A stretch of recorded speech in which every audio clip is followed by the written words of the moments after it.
Fired CEO at 58 started cleaning houses. What she built next shocked Wall Street. Linda Holmes scrubbed the marble floor of the penthouse that should have been hers. The same marble she'd walked across in designer heels just 6 months ago, signing the merger that destroyed her life. Now she was on her hands and knees, rubber gloves splitting at the seams. When the elevator chimed behind her, she froze. The voice that emerged made her blood run cold. It was Jerry Pembroke, the man who'd orchestrated her downfall. 6 months earlier, Linda Holmes had been everything the business world celebrated, a self-made CEO who'd transformed her late father's small manufacturing shop into Holmes Manufacturing, a $200 million company that employed over 800 people. She'd spent 28 years building something she thought would outlast her, something that mattered beyond quarterly profits. But Linda had never been the typical CEO. While her peers lived in gated communities and summered in the Hamptons, she drove her sensible Honda to work every morning, parking in the same lot as her employees. She knew the names of the night shift supervisors' children, remembered birthdays, and had instituted profit-sharing programs that made her board members wince. "You're too soft for modern business," Jerry Pembroke had told her more than once, though she'd always thought he was joking. Jerry had been her protege, the ambitious young MBA she'd hired straight from Wharton 15 years ago. She'd watched him climb through the ranks, admired his sharp mind and strategic thinking. When she'd promoted him to the board of directors, she'd felt like a proud mother watching her son succeed. Jerry understood the numbers side of business in ways that sometimes escaped her more intuitive approach. That intuition should have warned her. The hostile takeover had been executed with surgical precision. Blackstone Capital, the investment firm Jerry had secretly been courting for months, swept in with an offer the board couldn't refuse, or rather wouldn't refuse because Jerry had spent those months carefully poisoning them against Linda's outdated leadership style. "She's holding us back," he'd argued in meetings she later learned about through Angela Morrison, her loyal executive assistant. "All this feel-good employee empowerment nonsense is keeping us from reaching our true potential. We could double profits within 2 years if we streamlined operations." Streamlined operations, corporate speak for firing people who'd given their lives to the company. Linda had trusted Jerry completely.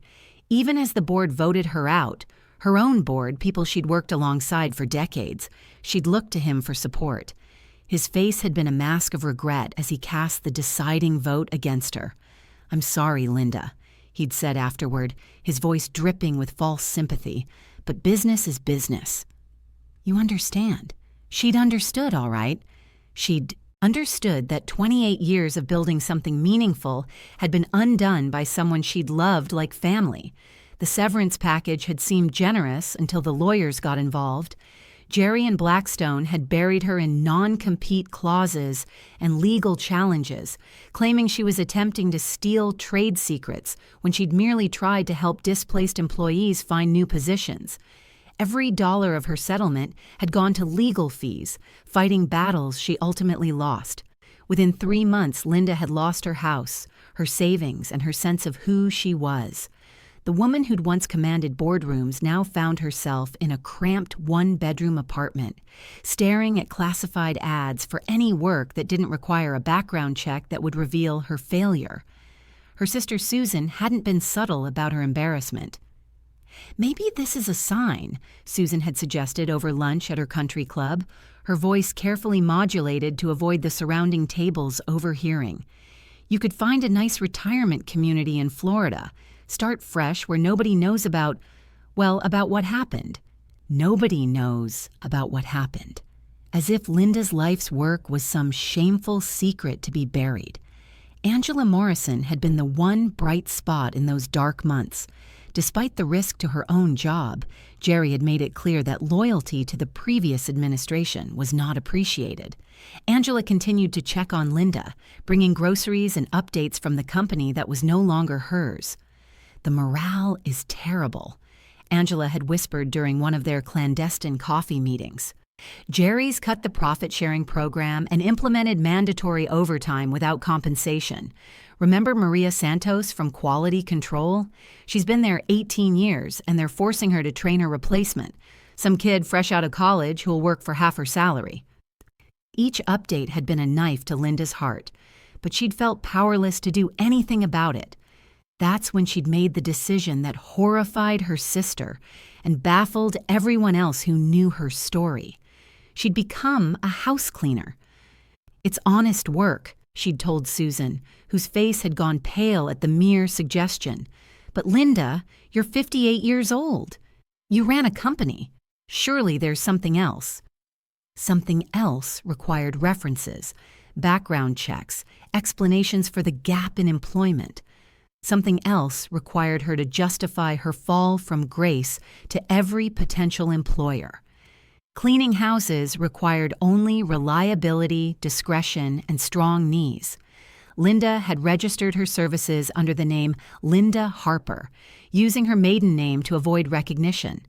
She'd purchased rubber gloves, industrial-strength cleaning supplies, and swallowed her pride one toilet bowl at a time. To her surprise, she'd found an unexpected peace in the work.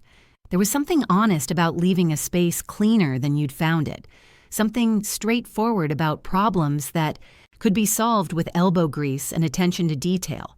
Her clients were wealthy professionals who appreciated her thoroughness and discretion. She charged premium rates and built a steady customer base through word-of-mouth referrals. But the shame was always there, lurking beneath the surface. Every time she passed a mirror while cleaning, every time she caught sight of her reflection in a window, the woman in the practical clothes and rubber gloves, she felt the weight of how far she'd fallen. Her most demanding client was Elizabeth Clark, an elderly widow who lived in a penthouse that screamed old money. Elizabeth was sharp-eyed and particular, with a voice that could cut glass when things weren't done to her exacting standards. But she paid well and on time, and she seemed to appreciate Linda's attention to detail. It was Elizabeth's penthouse where Linda now found herself, scrubbing marble floors while her past caught up with her in the worst possible way. What would you do if everything you built was taken away? Have you ever had to start completely over? Let me know in the comments below. Your story might inspire someone else who's struggling. Jerry Pembroke's voice echoed across the marble expanse, confident and cruel. "Well, well. Linda Harper, is it? Or should I say Linda Holmes?" Linda's hand stilled on the mop handle. She could feel the weight of his gaze, the satisfaction in his voice. Slowly, she raised her head to meet his eyes. He looked exactly the same. Expensive suit, perfectly styled hair, that smile that had once seemed charming but now revealed its predatory nature. He was carrying a leather portfolio, clearly here on business. Elizabeth's business. Jerry. Linda's voice was steady, though her heart hammered against her ribs. "I have to say, this is even better than I imagined." He gestured around the opulent space, his eyes glittering with malicious delight. "From corner office to, well, this. How the mighty have fallen." Linda said nothing. She'd learned that silence was often the strongest response to cruelty. "You know what the best part is?" Jerry continued, clearly enjoying himself. "The employees at Holmes Manufacturing don't even remember you anymore. It's amazing how quickly people move on when there's actual leadership in place." The words hit their mark. Linda felt something crack inside her chest, but she kept her expression neutral. "We've increased productivity by 30%, Jerry went on. "Turns out all that touchy-feely employee coddling was just dead weight. Who knew?" Linda's grip tightened on the mop handle. She thought of Maria Santos, forced to train her own replacement, of the profit-sharing programs that had helped dozens of employees buy homes, send their children to college, of the culture of mutual respect she'd spent decades building. "Nothing to say?" Jerry's voice was mocking. "That's not like you, Linda. You always had so many opinions about how business should be done." Linda straightened slowly, her knees protesting after an hour of scrubbing floors. She pulled off her rubber gloves, one finger at a time, and looked directly into Jerry's eyes. "You're right, Jerry. I did have opinions about how business should be done. I believed companies had responsibilities beyond profit margins. I believed employees deserved dignity and fair compensation. I believed loyalty and integrity mattered. Jerry's smile faltered slightly. But I was naive, Linda continued, her voice gaining strength. I thought I was building something lasting with people who shared my values. I didn't realize I was surrounded by people who saw my principles as weaknesses to be exploited. Now you're getting it, Jerry said, his smugness returning. The strong survive, Linda. The weak get left behind. Natural selection in action. Linda nodded thoughtfully. You know what else I've learned, Jerry? When you strip away everything, the title, the corner office, the respect that comes with power, you discover who you really are underneath it all. She gathered her cleaning supplies with deliberate calm. And I've discovered that I'm stronger than I ever imagined. Stronger than you could ever be. Jerry laughed, a harsh sound in the elegant space. Stronger? You're scrubbing floors for a living. I'm earning an honest living with my own 2 hands, Linda replied. And when I put my head on my pillow at night, I sleep well because I haven't betrayed anyone who trusted me. The color drained from Jerry's face. For just a moment, the mask of superiority slipped, and Linda saw something she'd never noticed before, the desperate insecurity that drove his cruelty. This isn't over, Linda, he said, his voice low and threatening. You signed non-compete agreements. If I find out you're interfering with my business. Your business? Linda's voice was quiet, but it carried an edge that made Jerry step back. You mean my life's work that you stole? I didn't steal anything. I simply recognized an opportunity and took it. That's what successful people do. Linda shouldered her cleaning caddy and walked toward the elevator. At the threshold, she turned back. You're right, Jerry. Successful people do recognize opportunities, and I'm beginning to see some very interesting opportunities myself. The elevator doors closed on Jerry's confused expression, and Linda allowed herself a small smile. For the first time in 6 months, she felt something she'd almost forgotten, the stirring of hope. But more than hope. She felt the awakening of something that had been sleeping during these months of survival. Her strategic mind, the same intelligence that had built Holmes Manufacturing from a small family business into something significant. Jerry had made a mistake today. He'd shown his hand, revealed his cruelty and his weaknesses, and Linda Holmes had always been very good at turning other people's mistakes into her own opportunities. The elevator descended toward the ground floor, carrying her away from that humiliating confrontation and towards something she couldn't quite name yet. But for the first time in months, Linda felt like she was moving forward instead of just surviving. The game had changed, and Linda was ready to play. Chapter 2. 2 days after the confrontation with Jerry, Linda was cleaning the modest home of Lisa Harris, a young entrepreneur who was barely keeping her own cleaning business afloat. Lisa worked 3 jobs, cleaning houses during the day, waiting tables at night, and delivering food on weekends, just to make ends meet. Linda had encountered Lisa at several of the same client properties, and they developed a cautious professional relationship. Lisa was everything Linda had once been, determined, hardworking, and naive about how cruel the business world could be. I don't understand it, Lisa was saying as she helped Linda carry supplies from the car. At 28, she had the energy Linda envied, and the financial stress Linda remembered from her early days. I work twice as hard as the big companies. I charge less and I do better work, but they keep undercutting my prices and stealing my clients.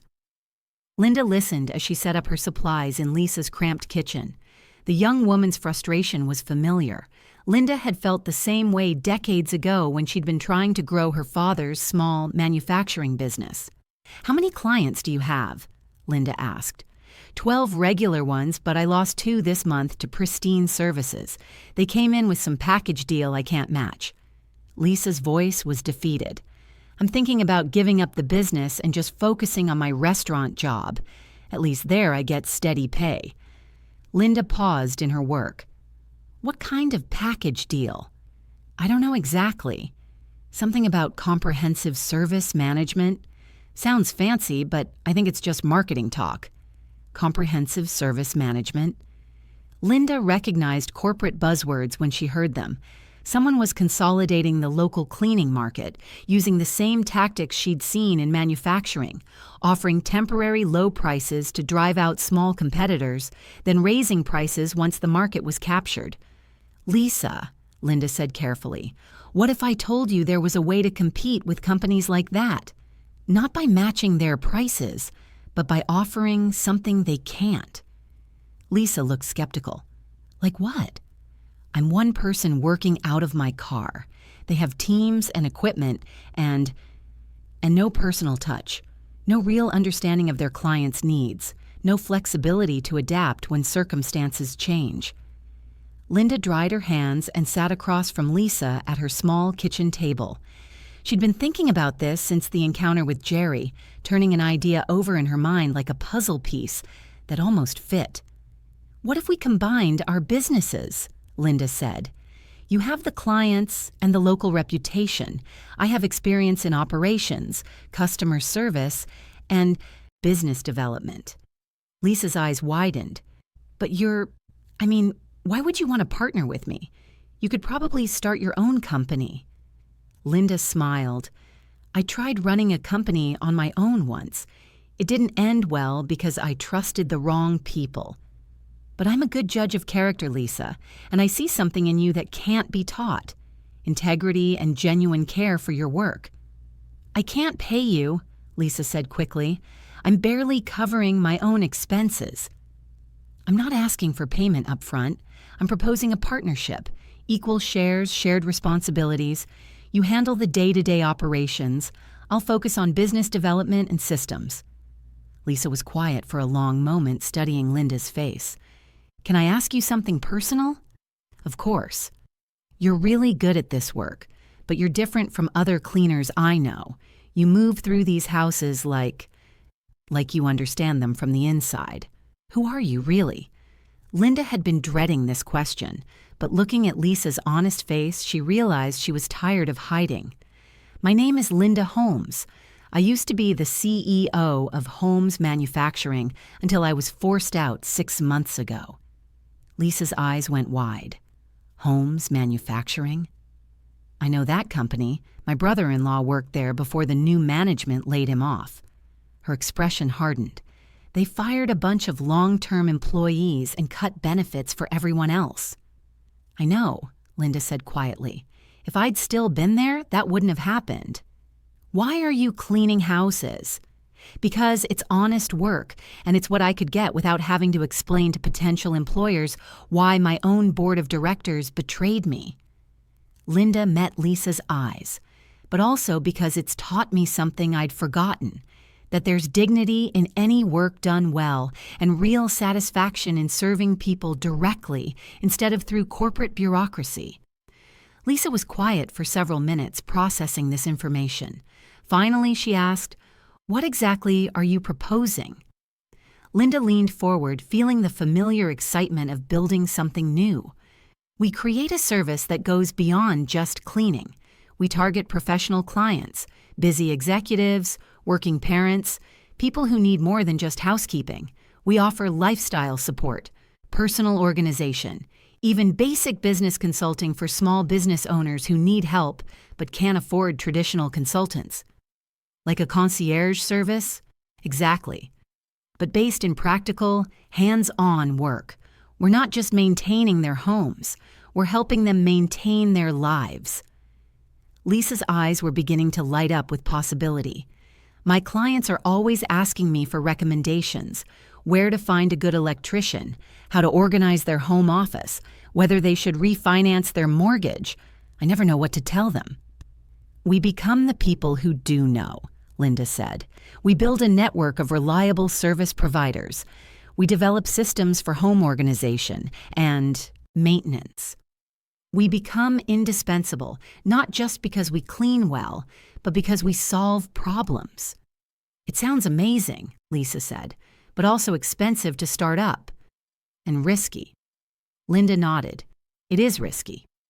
But Lisa, the biggest risk in business is staying small when you have the opportunity to grow. I learned that lesson too late with Holmes Manufacturing. I was so focused on maintaining what I'd built that I didn't see the threats until it was too late. She reached across the table and touched Lisa's hand. But this time, I'm not building something that can be taken away by a hostile board or a corporate raider. This time, I'm building something that belongs to the people who do the work. Lisa stared at their joined hands, then looked up at Linda with a mixture of hope and determination that reminded Linda of her younger self. Okay, Lisa said. Let's do it. They spent the next 3 hours sketching out ideas on notebook paper, service packages, pricing structures, marketing strategies. Linda felt energized in a way she hadn't experienced since her early days building Holmes Manufacturing. But as she drove home that evening, Linda couldn't shake the memory of Jerry's cruel smile. He'd made it clear that he saw her as defeated, irrelevant. What would he do when he discovered she was building something new? Her phone rang as she was unlocking her apartment door. Angela Morrison's name appeared on the screen. Linda, thank God you answered. Angela's voice was tight with anxiety. We need to meet. Something's happening at the company, and I think Jerry's planning something that involves you. Linda's blood went cold. What kind of something? I can't talk about it over the phone. Can we meet tomorrow? Somewhere private? Of course. The coffee shop on 5th Street, 10 a.m. I'll be there. And Linda, be careful. Jerry's been asking questions about what you're doing now, where you're working. I think he's having you watched. The line went dead, leaving Linda staring at her phone in the dim light of her apartment hallway. She thought about her conversation with Lisa, about the partnership they'd just agreed to, about the fragile hope she'd allowed herself to feel. Jerry Pembroke had spent months destroying everything she'd built before. Would he try to destroy this new beginning before it even had a chance to grow? Linda unlocked her apartment door and stepped inside, her mind already working on contingencies and protections. She'd learned hard lessons about trusting the wrong people. This time, she'd be ready for whatever Jerry had planned. But first, she had a business to build.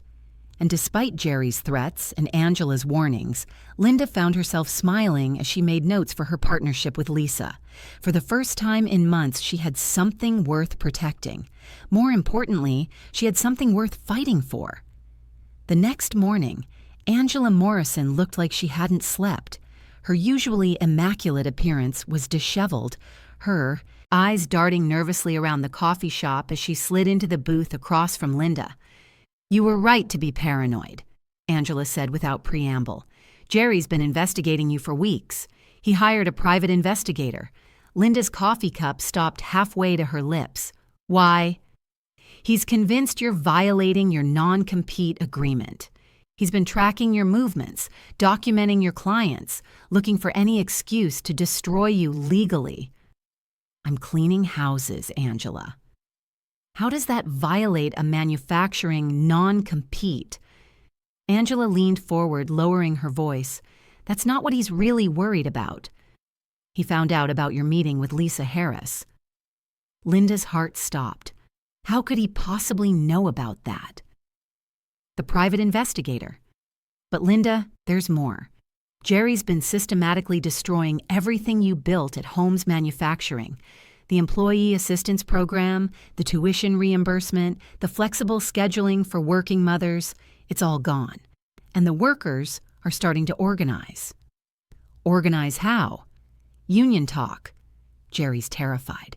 He's cutting corners on safety protocols to increase profits, and there have been 3 workplace accidents in the past month. The employees remember how different things were when you were in charge. Linda felt a familiar ache in her chest. Grief for the company culture she'd spent decades building, anger at Jerry's callous destruction of programs that had helped real families. That's not all, Angela continued. I've been documenting everything. The financial irregularities, the safety violations, the illegal firing practices. Jerry's been cooking the books to show higher profits to Blackstone Capital. He's essentially committing fraud. Angela, you could lose your job. Worse, you could face legal consequences if Jerry discovers what you're doing."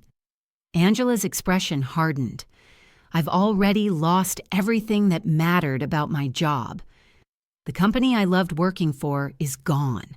The woman I respected as a leader is gone. I'm not going to stand by and watch Jerry destroy the lives of 800 employees just to pad his own bonus." Linda studied her former assistant's determined face. Angela had always been loyal, but this went beyond loyalty. This was a person taking a moral stand at great personal risk. "What do you need from me?" Linda asked. "Nothing yet, just be careful. Jerry's looking for any excuse to come after you legally. He's still angry about the confrontation in Elizabeth Clark's penthouse."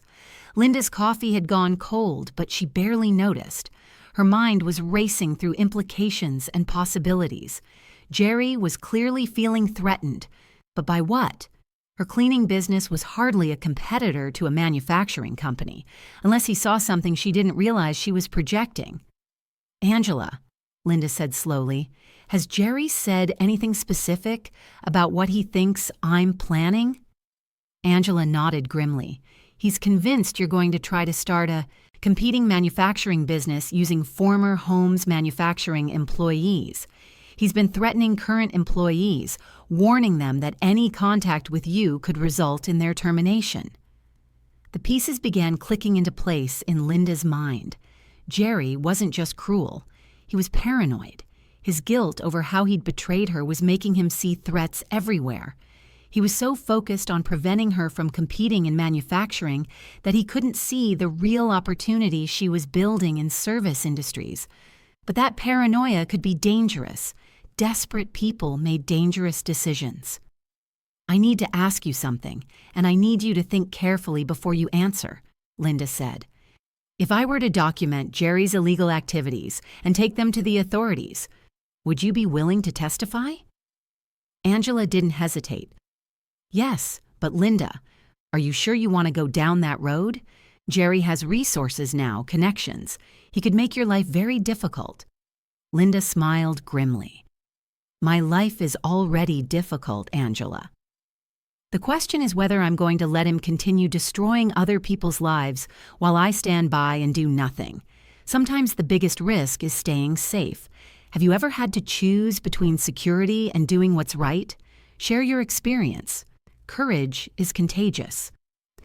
As Angela left the coffee shop, Linda remained in the booth, thinking through everything she'd learned. Jerry's paranoia was both a threat and an opportunity.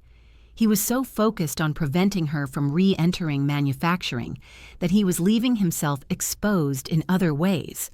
And his systematic destruction of worker protections at Holmes Manufacturing wasn't just morally reprehensible, it was legally questionable and financially unsustainable.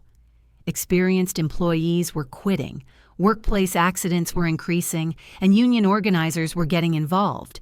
Jerry was creating exactly the kind of crisis that would eventually draw regulatory attention.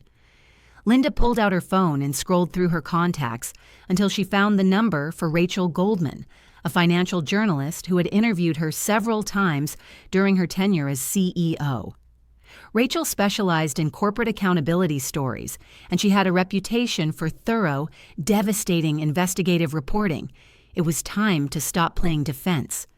Linda had tried to quietly rebuild her life, but Jerry had made it clear that he wouldn't allow her even that small dignity. If he wanted a fight, she was ready to give him one. But this time, she wouldn't be fighting alone. She had Angela's documentation, Lisa's partnership, and her own hard-won understanding of how power really worked in corporate America.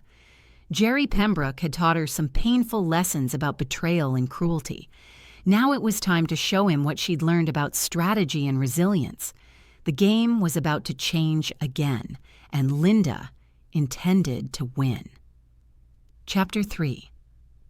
3 weeks later, Linda stood in front of 47 people, crammed into the community center meeting room, their faces reflecting the same mixture of desperation and hope she remembered from her own darkest days. The unemployment support group met every Wednesday evening, a gathering of professionals whose careers had been derailed by layoffs, corporate restructuring, and age discrimination. Linda had been attending for 2 months, initially just trying to find community among people who understood what it felt like to lose everything they'd worked for. But tonight was different. Tonight, she wasn't just another displaced worker seeking comfort. She was someone with a message of possibility. "My name is Linda Holmes," she began, her voice carrying clearly through the small space. "6 months ago, I was the CEO of a manufacturing company. Today, I run a cleaning business. And I'm here to tell you that both of those things are true, and both of them matter." A few people shifted uncomfortably. The group was used to stories of loss and struggle, but Linda's direct confidence was something new. "I know what it feels like to have your identity stripped away overnight," she continued. "To go from being someone whose opinion mattered to someone people avoid making eye contact with in the grocery store. To wake up every morning and wonder who you are if you're not what you used to be." Heads nodded throughout the room.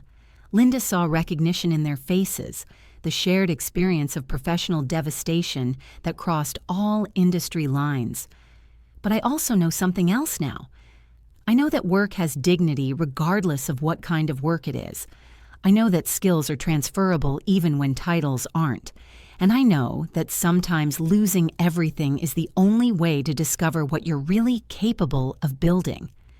Linda moved away from the podium, walking closer to her audience. "How many of you have been told you're overqualified for positions you'd be happy to take?" Nearly every hand in the room went up.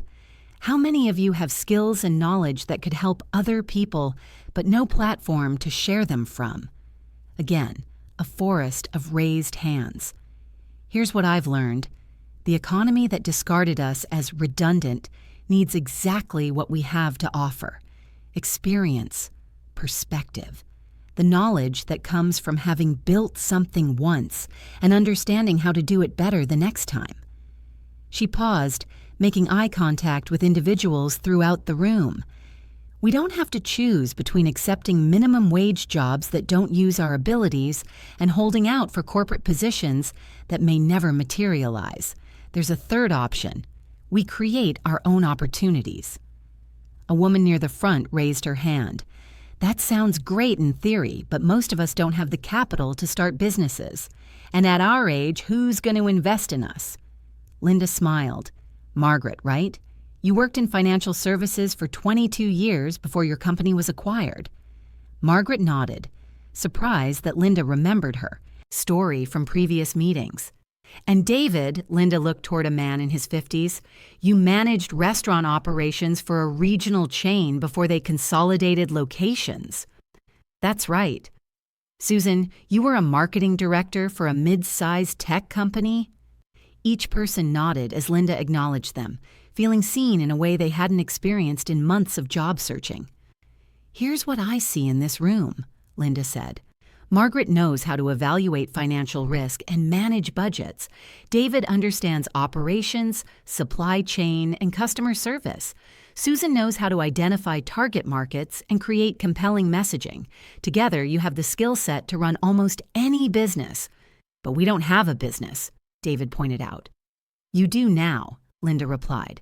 "My partner, Lisa Harris, and I are expanding our service business, and we need experienced professionals who understand quality, reliability, and customer relationships, not as employees, as partners." The room erupted in surprised murmurs. This wasn't what they'd expected from tonight's meeting. Linda held up her hand for quiet. "I'm not talking about charity or make work. I'm talking about building something real, something profitable, something that uses your expertise. A service company that goes beyond basic cleaning to provide lifestyle management for busy professionals." She moved back to the front of the room, her energy building as she described the vision that had been taking shape over the past weeks. Think about it. Professionals struggling to balance demanding careers with personal responsibilities. They need someone they can trust to not just clean their homes, but to manage maintenance issues, coordinate with service providers, handle personal errands, even provide basic business consulting for the side hustles they don't have time to properly develop. Margaret leaned forward. You're talking about a concierge service. I'm talking about a worker-owned cooperative that pays living wages and provides benefits, run by people who understand both professional demands and personal dignity, Linda corrected. We're not servants, we're partners in helping successful people manage their lives more effectively. How would it work? Susan asked. I mean, practically speaking. Linda had been hoping for this question. She moved to the whiteboard and began sketching out the business model she and Lisa had been refining. Each partner invests sweat equity instead of capital. We start with existing clients and expand through referrals. Margaret handles financial planning and client billing. David manages operations and quality control. Susan develops marketing strategies and client relationships. Everyone participates in the actual service delivery until we're profitable enough to hire additional team members. She turned back to face the group. Most importantly, everyone owns an equal share of the business. No outside investors, no board of directors who can decide your value, no corporate restructuring that can eliminate your job overnight. The room was quiet, but Linda could feel the energy shifting. Hope was a dangerous thing for people who'd had their dreams crushed, but it was also irresistible when presented with concrete possibilities. What's the catch? Asked Robert, a former bank manager who'd been unemployed for 8 months. This sounds too good to be true. Linda appreciated his skepticism. It showed he was thinking strategically instead of just emotionally. The catch is that it's hard work, and success isn't guaranteed, she said honestly. We'll be competing with established companies that have more resources. We'll be building systems from scratch while also serving clients, and we'll be doing it at an age when most people are thinking about retirement, not starting over. She paused, letting that reality settle. But here's the alternative. You can spend the next few years applying for jobs you're overqualified for, jobs you may not get because of age discrimination, jobs that will never use your full potential. Or you can bet on yourselves and build something that can't be taken away by someone else's bad decisions. Margaret spoke up again. How do we know you're not just another person trying to take advantage of our desperation? It was a fair question, and Linda respected Margaret for asking it directly. You don't know that, Linda admitted. Just like I don't know that any of you won't decide this is too risky and walk away when things get difficult. But here's what I can tell you. I've been where you are. I felt the humiliation and the fear and the sense that everything you worked for was meaningless. And I've also discovered that rock bottom is an excellent foundation for building something new. She moved closer to Margaret. I'm not asking you to trust me with your life savings or your future security. I'm asking you to trust yourself enough to try something that might work instead of accepting that nothing ever will. The meeting continued for another hour, with Linda answering practical questions about startup costs, legal structures, and operational logistics. By the end, 12 people had expressed serious interest in joining the cooperative. As people filed out, Margaret approached Linda with a concerned expression. I have to ask, are you sure this isn't just elaborate revenge against the people who forced you out of your previous company? Linda considered the question carefully. Was revenge part of her motivation? Probably, but it wasn't the driving force anymore. 6 months ago, my answer might have been different, she said honestly, but revenge requires you to stay focused on the past, on what was done to you. Building something new requires you to focus on the future, on what you can do for others. Margaret nodded slowly. I'd like to hear more about the financial projections. Can we meet for coffee this week? I'd like that very much. As Linda drove home, that night she felt something she hadn't experienced since her home's manufacturing days, the satisfaction of inspiring people to see possibilities they hadn't recognized in themselves. But she also felt a familiar weight of responsibility. 12 people were now looking to her for leadership, trusting her vision of a future that didn't yet exist. The last time she'd carried that kind of responsibility, she'd failed to protect the people who depended on her. This time would be different. This time, she wouldn't make the mistake of trusting the wrong people or ignoring warning signs. This time, she was building something that belonged to the workers themselves, something that couldn't be stolen by corporate raiders or ambitious protégés. Her phone buzzed with a text from Lisa. "Saw the news about Holmes Manufacturing. We need to talk." Linda's stomach dropped. She pulled over and quickly searched for Holmes Manufacturing news on her phone. The headline made her blood run cold. "Manufacturing company faces federal investigation for safety violations." The article was brief but damning. 3 workplace accidents in 2 months, including one that had put a longtime employee in the hospital. OSHA was launching a formal investigation. Worker complaints about unsafe conditions and inadequate training. Linda recognized the symptoms immediately. Corner cutting to maximize short-term profits, exactly the kind of thinking that had made Jerry so attractive to Blackstone Capital. But she also saw the opportunity hidden within the crisis. Jerry's house of cards was beginning to collapse. The question was whether Linda was ready to help push it over. The next morning brought another surprise. Elizabeth Clark called Linda directly, which had never happened before. "Linda, dear, we need to talk. Can you come by this afternoon? Not to clean, to discuss some business opportunities." Linda arrived at Elizabeth's penthouse to find the elderly woman sitting in her elegant living room with a selection of financial documents spread across the coffee table. "Sit down, my dear. We have quite a lot to discuss." Linda perched on the edge of the sofa, still uncertain about this unexpected meeting. "First, let me apologize for Jerry Pembroke's behavior in my home last month. I had no idea he would be so unpleasant." "It's not your fault, Mrs. Clark." "Jerry's issues with me are his own responsibility." Elizabeth smiled. "Please, call me Elizabeth. And while we're being informal, let me share something with you. I know exactly who you are, Linda Holmes. I've known since the day you started cleaning my home." Linda's heart stopped. I used a different name because you were trying to preserve some dignity while rebuilding your life. I understand completely. In fact, I admired your resilience." Elizabeth poured tea from an elegant china service, her movements precise and graceful. "You see, dear, I wasn't always a wealthy widow living in a penthouse. 40 years ago, I was a young woman whose husband died suddenly, leaving me with significant debts and 3 small children. I worked as a seamstress, taking in piecework to keep food on the table." Linda stared at Elizabeth with new eyes, seeing past the designer clothes and imperious manner to the woman who had once struggled as she was struggling now.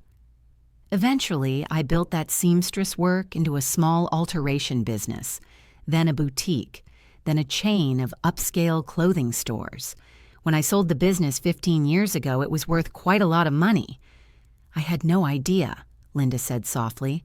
"Very few people do. But I've been watching you, Linda, and I see something in you that I recognized in myself all those years ago, the ability to transform adversity into opportunity." Elizabeth leaned forward, her eyes bright with interest. "I understand you're building something new, a cooperative business model serving professional clients. I also understand that you've been gathering some very talented, displaced executives to join your venture." Linda nodded, wondering where this conversation was heading. "I'd like to make you an offer," Elizabeth said. "I'm prepared to invest $2 million in your cooperative, but with some very specific conditions." Linda's teacup rattled against the saucer as she set it down. $2 million? "The first condition is that you go public with your story. No more hiding behind assumed names.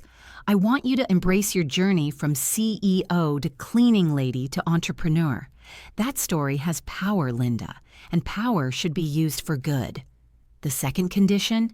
You expand beyond just service work. I want you to create a comprehensive program for displaced professionals, job placement, retraining, small business incubation, financial counseling, a one-stop resource for people facing economic displacement. Linda's mind raced through the implications. With $2 million, they could create something truly transformational, something that addressed systemic problems rather than just individual circumstances. Why? Linda asked. Why me? Why now? Elizabeth's expression grew serious. Because I've lived long enough to see how our economic system discards experienced workers like they're obsolete machinery. Because I believe in second chances and the wisdom that comes from failure. And because Jerry Pembroke represents everything I despise about modern business, the cruelty, the short-sightedness, the worship of profit over people. You know about Jerry? My dear, I know about everything.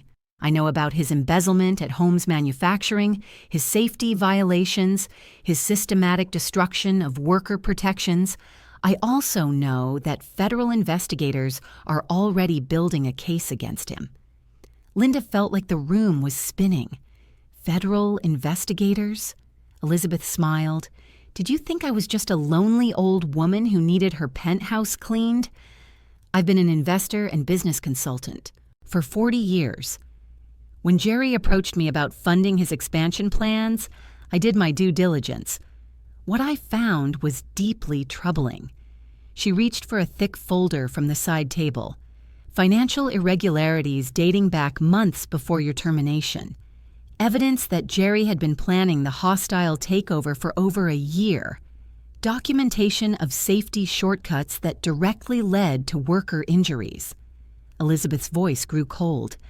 Jerry Pembroke is a predator who destroys lives for personal gain. But predators have weaknesses, and I've spent months identifying all of his. Linda stared at the folder, understanding that it contained the ammunition to destroy Jerry's career and possibly send him to prison. What do you want me to do with this? Nothing, initially. First, I want you to focus on building your cooperative into something significant. Let Jerry continue making mistakes while you create something that demonstrates a better way of doing business. Elizabeth stood and moved to the window, looking out over the city. But when the time is right, when you're strong enough and he's vulnerable enough, I want you to ensure that justice is served, not just for you, but for all the workers whose lives he's destroyed in pursuit of profit. Linda joined Elizabeth at the window, looking down at the busy streets where thousands of people were going about their daily struggles, many of them one corporate decision away from losing everything. Why not just turn this evidence over to investigators now? Because justice without alternative solutions is just revenge, Elizabeth said. I want people to see not just what Jerry represents, but what you represent. The contrast will be powerful. Linda thought about the 12 people from the support group who were counting on her leadership, about Lisa's determination to build something meaningful, about Angela's courage in documenting Jerry's crimes despite the risk to herself. I'll need time to think about this, Linda said. Of course. But don't think too long, dear. Jerry's problems are accelerating, and opportunities have a way of disappearing if we don't seize them when they appear. As Linda left Elizabeth's penthouse, she carried more than just cleaning supplies. She carried the weight of possibility and the burden of choice. She could continue building her small cooperative, focusing on helping a few dozen displaced professionals while Jerry continued his destructive reign. Or she could accept Elizabeth's challenge, embrace her full story, build something large enough to matter, and eventually face the man who had tried to destroy her with weapons more powerful than his cruelty and betrayal. The elevator descended toward the ground floor, carrying her toward a future that suddenly seemed both more promising and more dangerous than anything she'd imagined. For the first time since Jerry's betrayal, Linda Holmes felt ready for whatever came next. Chapter 4. 2 months later, Linda stood in the conference room of what had once been a failing insurance office and was now the headquarters of Phoenix Professional Services. the cooperative that had grown from 12 desperate job seekers into a thriving business employing 47 people. The transformation had been remarkable. Margaret's financial expertise had streamlined their operations and secured favorable contracts with 3 major corporate clients. David's operational knowledge had created systems that delivered consistent, exceptional service. Susan's marketing genius had positioned them not as just another cleaning service, but as lifestyle management consultants for busy professionals.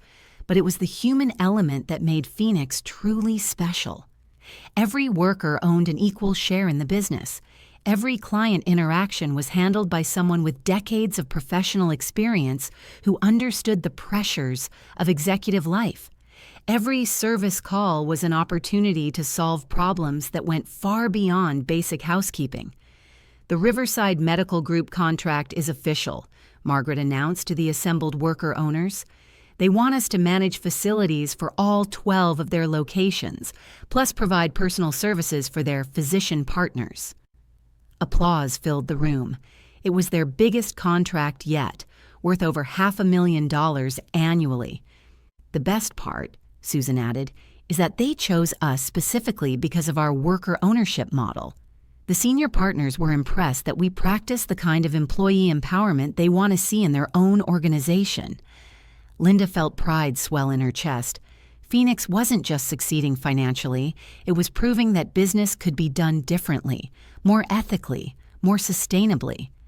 Lisa Harris, now serving as operations manager, stood to address the group. "We've also received 3 inquiries from other cities about franchising our model. Portland, Austin, and Cleveland all have groups of displaced professionals who want to start their own Phoenix cooperatives." The room buzzed with excitement. What had started as a desperate attempt to survive was becoming a movement. But Linda's satisfaction was tempered by the knowledge that Jerry Pembroke was still destroying lives at Holmes Manufacturing. Angela's reports had grown increasingly urgent. More safety violations, more illegal firings, more evidence of financial fraud. The federal investigation was progressing, but slowly. After the meeting, Linda retreated to her small office to review the latest information Angela had provided. Jerry had become increasingly paranoid, installing surveillance cameras throughout the manufacturing facility and hiring security guards to monitor employee communications. The workplace had become a prison. Her phone rang, interrupting her dark thoughts. The caller ID showed Rachel Goldman's number. "Linda, I need to see you immediately." Rachel's voice was tight with excitement and urgency. "I've been investigating Holmes Manufacturing for 3 months, and I think Jerry Pembroke is about to be arrested." Linda's heart pounded. "When?" "Could be as early as next week. The FBI has been building a case for securities fraud, worker safety violations, and embezzlement. But Linda, there's something else. They want to interview you as a key witness." Linda closed her eyes. She'd known this moment would come eventually, but she still felt unprepared for it. "There's more," Rachel continued. "I want to do a comprehensive feature story about your journey from Holmes Manufacturing to Phoenix Professional Services. I think the timing could be perfect, showing the contrast between Jerry's destructive leadership and your model of worker empowerment." "Rachel, I need to think about this. Going public with my story means inspiring thousands of other displaced professionals who think their careers are over at 55. It means showing that there's an alternative to corporate predators like Jerry Pembroke.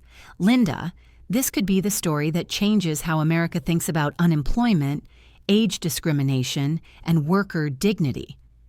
After ending the call, Linda sat in her office as afternoon shadows lengthened across her desk. Elizabeth Clark's words echoed in her mind. "Justice without alternative solutions is just revenge." Phoenix Professional Services was the alternative solution, proof that displaced workers could create their own opportunities, that business could prioritize people over profits, that success could be measured in dignity as well as dollars. But was Linda ready to put herself and her story at the center of a national conversation about economic justice? Her thoughts were interrupted by a knock on the door. Angela Morrison entered, her face pale with worry. "Linda, we have a problem. Jerry knows about our meetings. He's threatened to have me arrested for industrial espionage if I continue providing you with information about Holmes manufacturing." Linda's blood ran cold. "Angela, you need to stop. I won't let you risk your freedom for this." "It's too late for that," Angela said grimly. "Jerry's already decided I'm a threat. He's been building a case against me for weeks, claiming I've been stealing proprietary information and sharing it with competitors." "But you haven't." "Linda, it doesn't matter what I have or haven't done. Jerry has lawyers and money and connections. He can make my life hell regardless of the truth." Angela sat down heavily in the chair across from Linda's desk. "There's something else. 3 more workers have been injured on the job this month. One of them, Maria Santos, you remember her from quality control, she's in intensive care. The safety equipment Jerry removed to cut costs. It failed." Linda felt rage building in her chest. Maria Santos had worked at Holmes Manufacturing for 18 years. She had 3 children and was 2 years away from retirement. Jerry's greed had nearly killed her.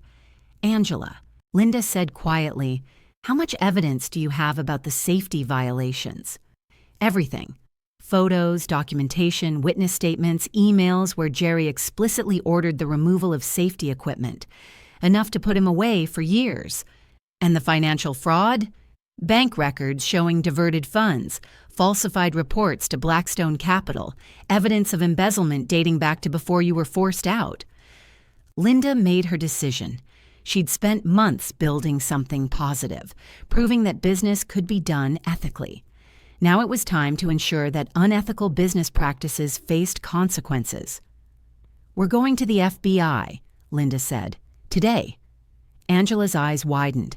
"Linda, if we do this, there's no going back. Jerry will come after both of us with everything he has." "Let him come. I've got nothing left to lose, and everything to protect." Linda thought about the 47 worker owners of Phoenix Professional Services, about the hundreds of families who depended on their paychecks, about Maria Santos lying in intensive care because of Jerry's greed. "Besides," Linda added, "I'm not the same woman Jerry betrayed 8 months ago. I've learned some things about fighting back." 3 hours later, Linda and Angela sat in a sterile conference room at the federal building, surrounded by FBI agents and federal prosecutors who listened intently as Angela presented evidence of Jerry Pembroke's crimes. The lead prosecutor, a sharp-eyed woman named Janet Morrison, studied the financial documents with growing amazement. "This is extensive," she said finally. "Mr. Pembroke has been very busy.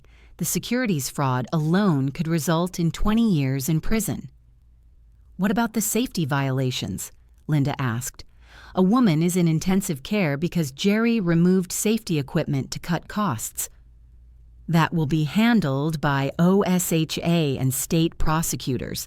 But yes, that could result in additional criminal charges, especially if Ms. Santos's injuries are permanent." Agent Morrison looked directly at Linda. "Ms. Holmes, we'll need your testimony about the events leading up to your termination, particularly any knowledge you had of Mr. Pembroke's financial irregularities." "I'll testify to whatever you need," Linda said without hesitation. "Good. Because this case is going to attract significant media attention.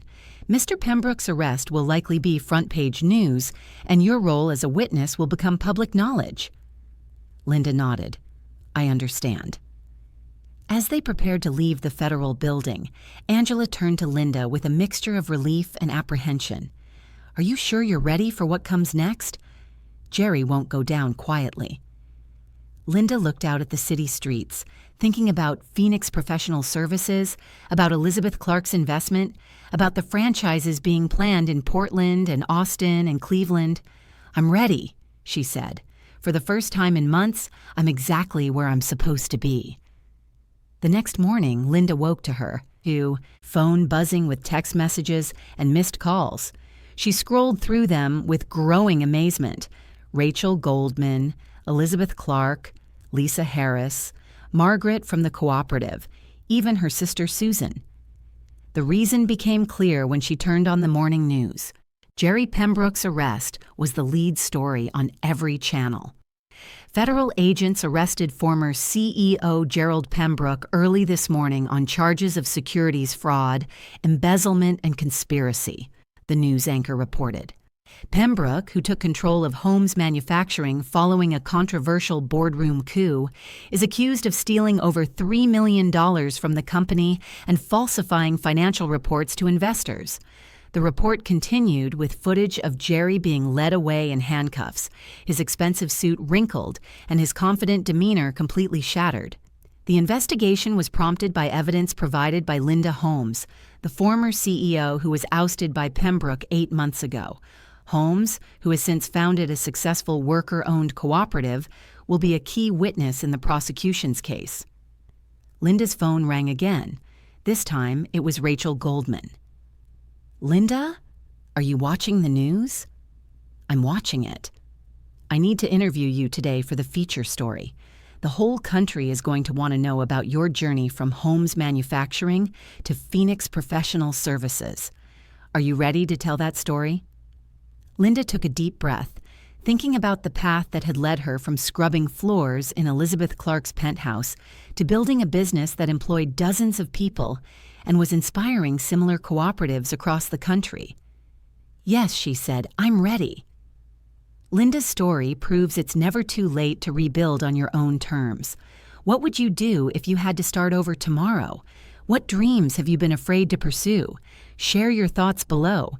Your courage might be exactly what someone else needs to hear. The interview took place that afternoon in Phoenix Professional Services conference room, surrounded by the quiet hum of a thriving business. Rachel Goldman was thorough, asking about everything from Linda's initial devastation to her decision to start cleaning houses to the moment she realized she could build something better than what she'd lost.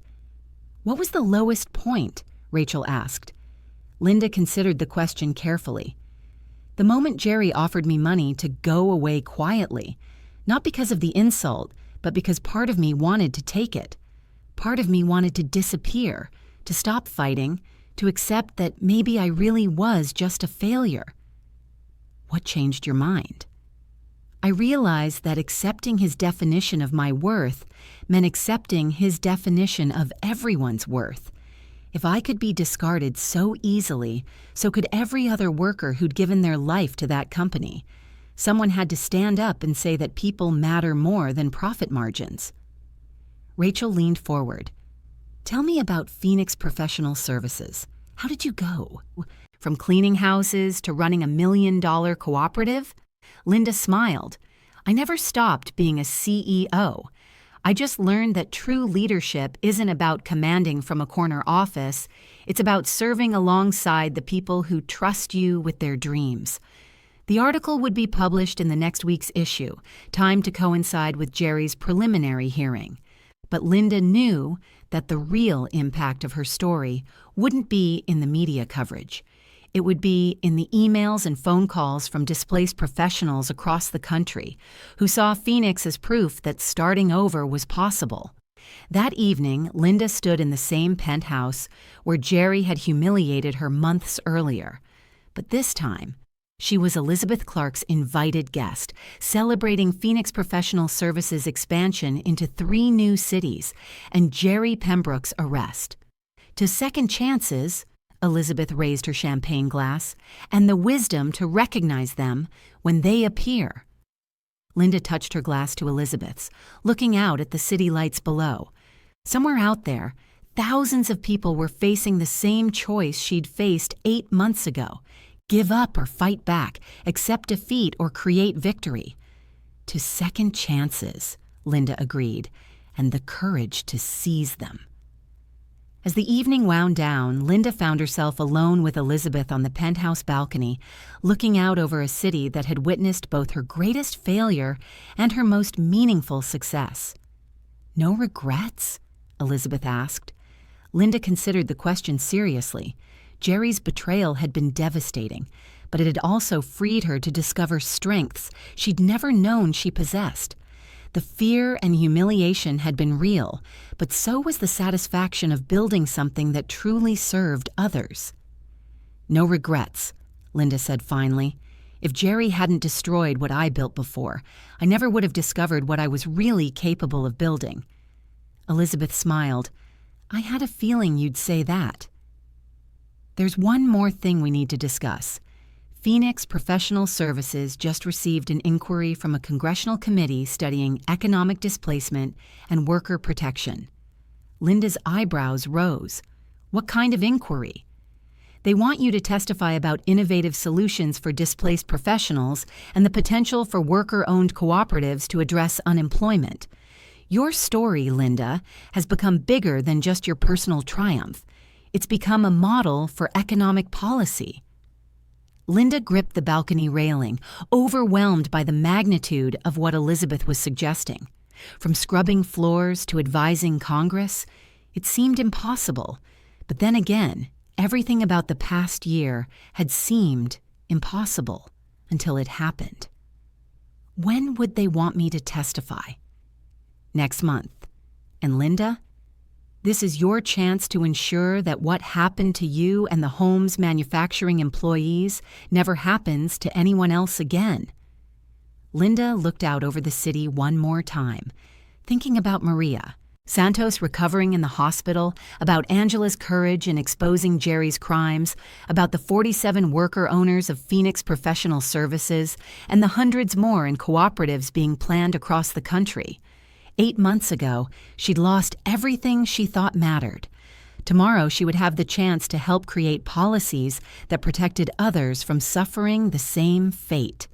"Yes," Linda said, "I'll testify." The circle was about to be completed.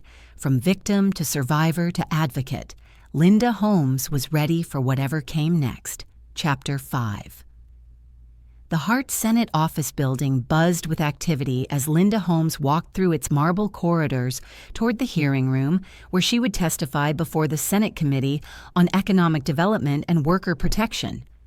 1 year ago, she'd been scrubbing similar marble floors. Today, she would speak about policy changes that could protect millions of displaced workers. Rachel Goldman's article had appeared in the Washington Post 3 weeks earlier, transforming Linda from a regional news story into a national symbol of resilience and reinvention. The headline, "From corner office to cleaning supplies to congressional testimony, how one woman turned betrayal into a movement," had sparked conversations across the country about age discrimination, corporate accountability, and innovative solutions for economic displacement. Phoenix Professional Services now operated in 8 cities, employed over 200 people, and had a waiting list of professionals seeking to join worker-owned cooperatives. Elizabeth Clark's initial investment had multiplied into a social enterprise fund that supported similar ventures across the country. But Linda's mind wasn't on her business success as she entered the hearing room. She was thinking about Maria Santos, who had finally been released from the hospital after 3 months of recovery from her workplace injuries. She was thinking about the 800 employees at Holmes Manufacturing who were finally seeing justice served. Most of all, she was thinking about the responsibility to speak truth to power that came with her unique perspective. The hearing room was packed with journalists, policy advocates, and displaced professionals who had traveled from across the country to witness Linda's testimony.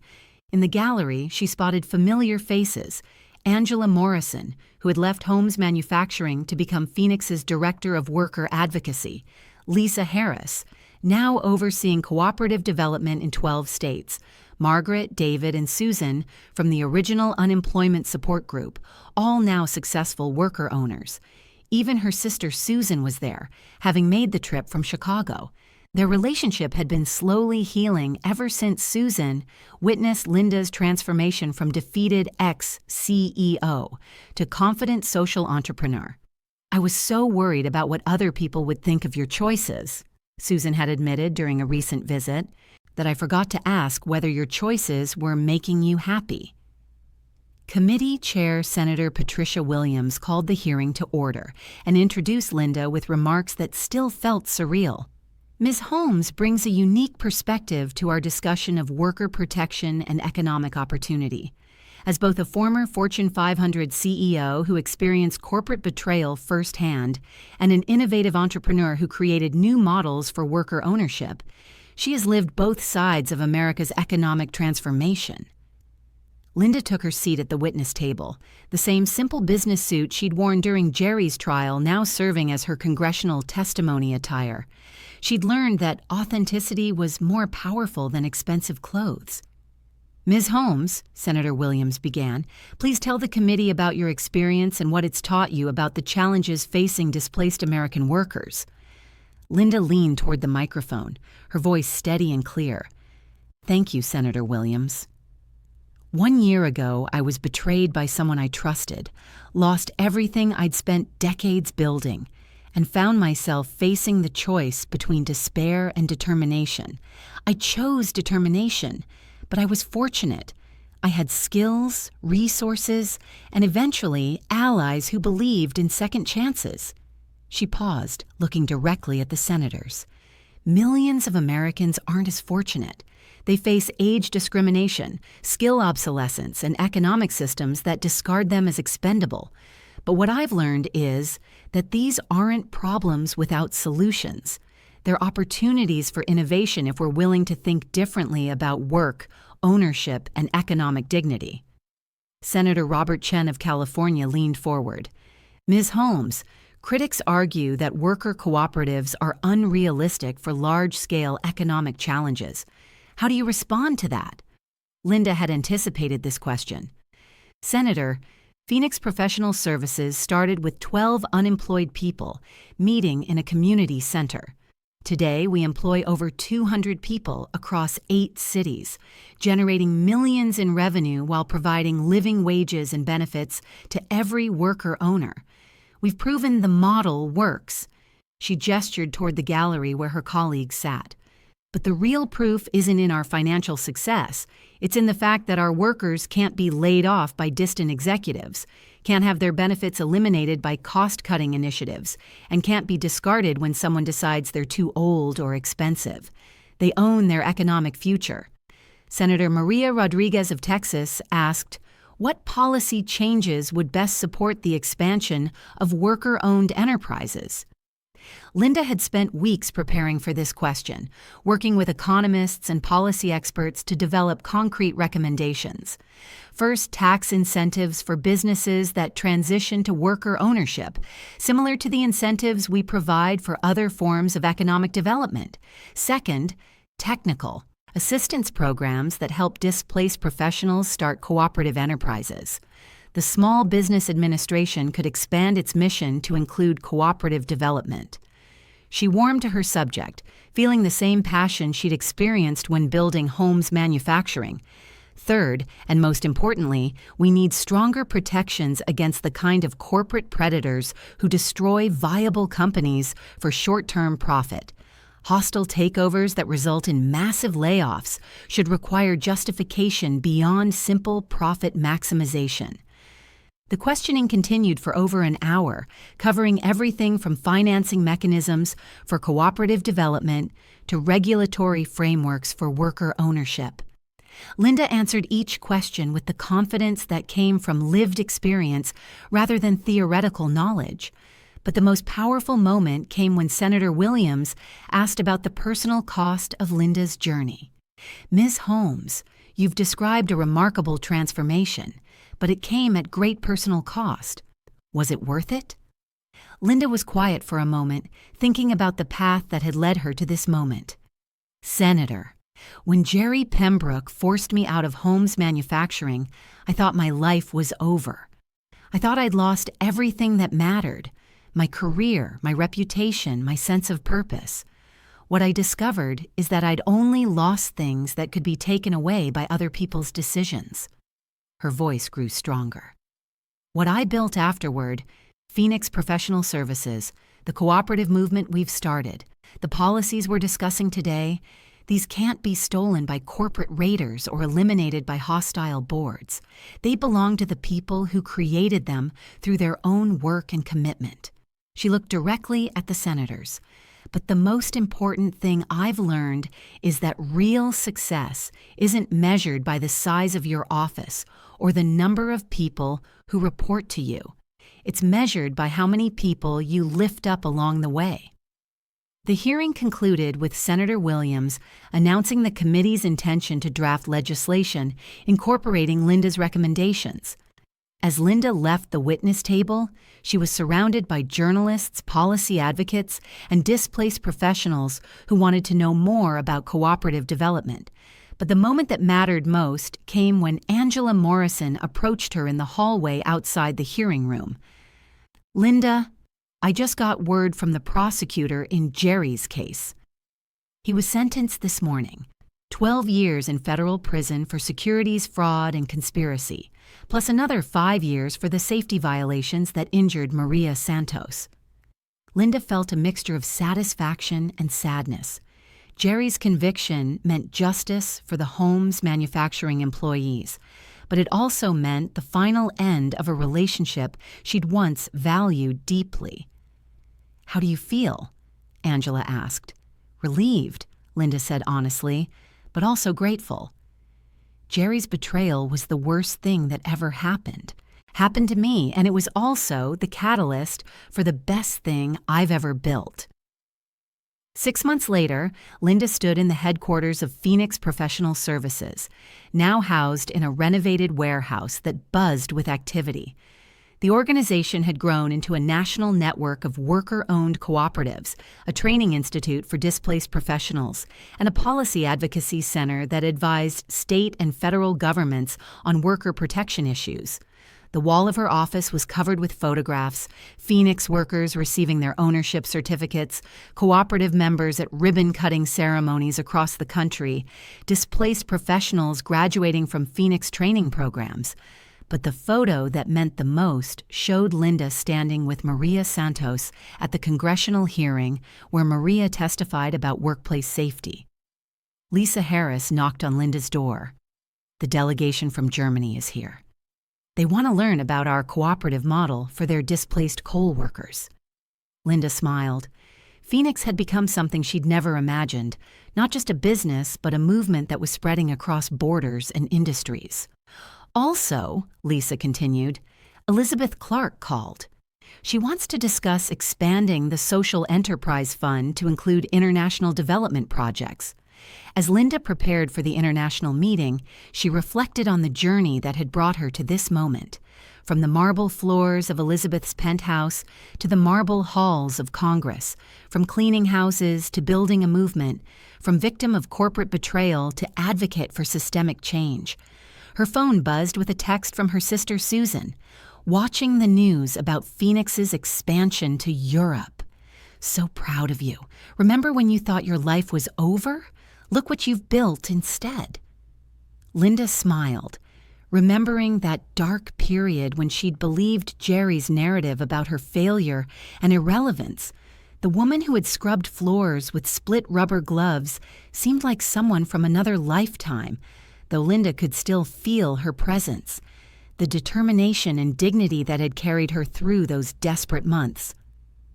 That evening, Linda attended the opening ceremony for Phoenix's newest cooperative in Baltimore, a venture started by former steelworkers who had been displaced when their plant closed. As she watched 43 worker owners receive their ownership certificates, she thought about the ripple effects of one person's refusal to accept defeat. Jerry Pembroke had intended to destroy her completely. Instead, his cruelty had freed her to discover what she was truly capable of building. His betrayal had taught her the difference between leadership that served the leader and leadership that served others. The ceremony concluded with Maria Santos speaking about her recovery and her new role as Phoenix's Director of Workplace Safety. As Maria described her journey from injured worker to safety advocate, Linda felt the deep satisfaction that came from watching someone transform pain into purpose. Afterward, as Linda drove home through the city streets, she thought about the question Senator Williams had asked during her congressional testimony. Was it worth it? The answer was more complex than she'd been able to express in that moment. The betrayal, the humiliation, the financial stress, the months of uncertainty, none of that had been worth it in itself. But the person she'd become, the movement she'd helped start, the lives she'd been able to touch, that was worth everything she'd endured. Her phone rang as she pulled into her driveway. Elizabeth Clark's name appeared on the screen. "Linda, dear, I have news that will interest you. Holmes Manufacturing is being sold." Linda's heart skipped. Sold to whom? To a consortium of former employees who are converting it to worker ownership. Angela Morrison is leading the effort. They want to restore the company culture you originally built and implement Phoenix's cooperative model in manufacturing. Linda sat in her car in the darkness, overwhelmed by the symmetry of it all. The company where she'd learned to lead, where she'd been betrayed, where workers had suffered under Jerry's cruel management, was being transformed into everything she'd originally envisioned. "They want you to serve on the advisory board," Elizabeth continued. "Not as CEO, they're committed to worker ownership, but as a consultant helping them implement cooperative governance." Linda closed her eyes, imagining herself walking through the halls of Holmes Manufacturing again, not as the corner office executive she'd once been, but as someone who had learned that true power came from empowering others. "Yes," she said, "I'd be honored."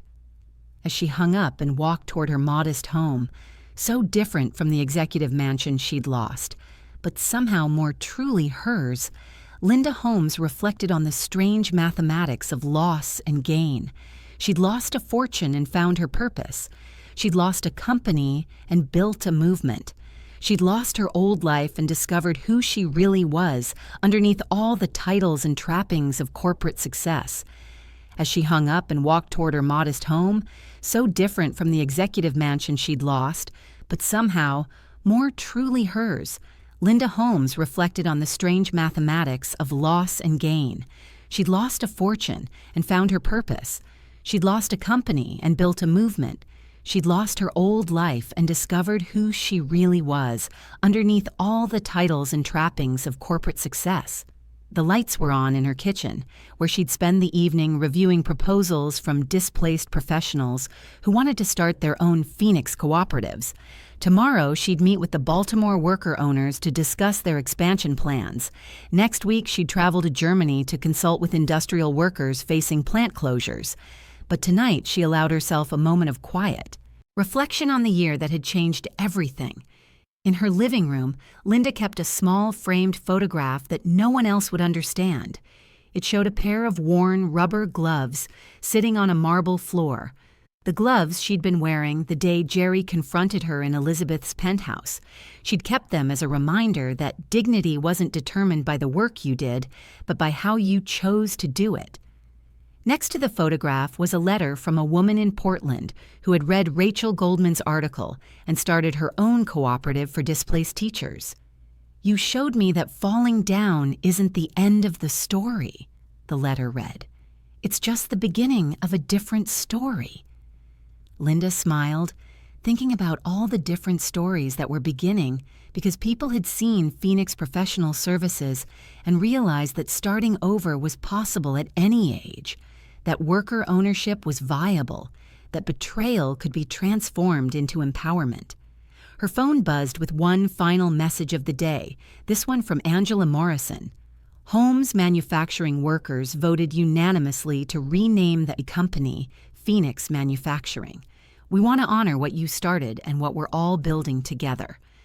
Linda set down her phone and looked around her simple home. The kitchen table covered with cooperative development plans, the walls lined with photos of worker owners from across the country, the quiet satisfaction of work that mattered beyond profit margins. She thought about Jerry Pembroke, alone in a federal prison cell, paying the price for choosing greed over community, power over people, destruction over creation. She felt no satisfaction in his downfall, but she felt profound gratitude for the lessons his betrayal had taught her about what really mattered in life. Most of all, she thought about the question that had driven her through the darkest months. Who am I if I'm not what I used to be? The answer had surprised her. She was someone stronger, wiser, and more compassionate than the CEO who had trusted too easily and lost everything. She was someone who had learned that true security came not from what others gave you, but from what you built with your own hands and heart. She was Linda Holmes. Not the Linda Holmes who had commanded from corner offices, but the Linda Holmes who served alongside others, who lifted people up instead of standing above them, who had discovered that the most powerful leadership was the kind that created more leaders. Tomorrow would bring new challenges, new opportunities to expand the cooperative movement, new chances to help displaced professionals discover their own strength. But tonight, Linda Holmes was exactly where she belonged, home, at peace, and ready for whatever came next. The woman who had once scrubbed floors in designer penthouses was gone. In her place stood someone who understood that every ending was also a beginning, that every betrayal contained the seeds of transformation, and that sometimes losing everything was the only way to discover what you were truly capable of building. The game had changed completely, and Linda had won in ways she'd never imagined possible. Linda's story proves it's never too late to rebuild on your own terms. What would you do if you had to start over tomorrow? What dreams have you been afraid to pursue? Share your thoughts below. Your courage might be exactly what someone else needs to hear. And if this story inspired you, please like and subscribe for more stories of women who refuse to let setbacks define them. Until next time, remember, every ending is also a beginning.